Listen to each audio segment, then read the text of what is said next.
Scofield TV legit! Murang-mura! Mga bossing!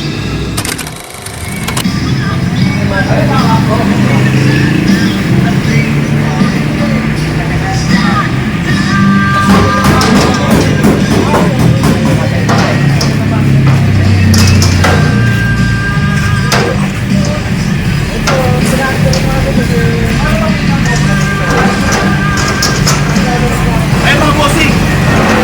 Kala ni boss, di ko mabibigyan. Ito, abangan nyo kung magkano na.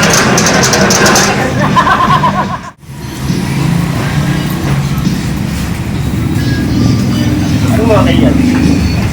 At tingin ko bossing, 13 yan or 12 po. Andiyan sa dalawa po. 13 or 12.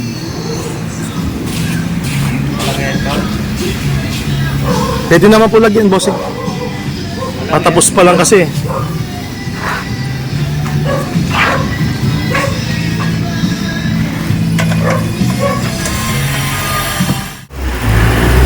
Ma'am.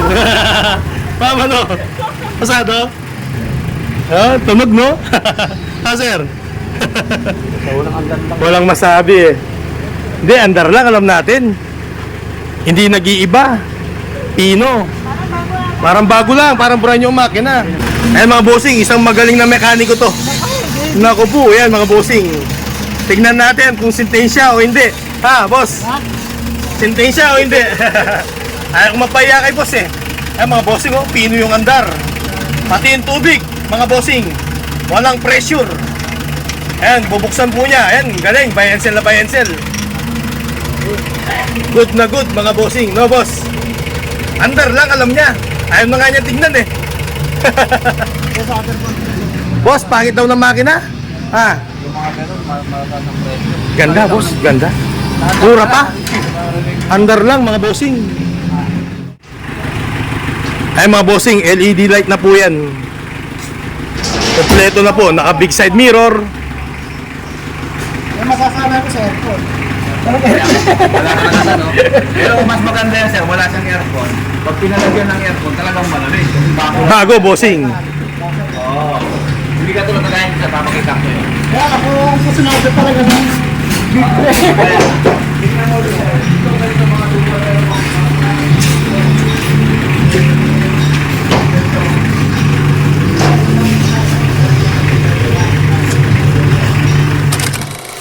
Hanggat Bulacan. Dito na po kayo kay Scofield TV legit. Maganda yung unit na nakuha ko ngayon. Sa makina bossing. Okay naman boss, tahimik. Maganda. Yung sinabi ng mekaniko mo boss, anong masasabi niya? Goods naman, goods. Maganda talaga. Marerekomenda mo ba si Scofield TV bossing pagdating sa L300? Maganda po. Okay. Maki-recommend ako po. Dito na po kay Scofield TV. Legit po lahat. Thank you bossing ha. Thank you. Salamat po. Salamat.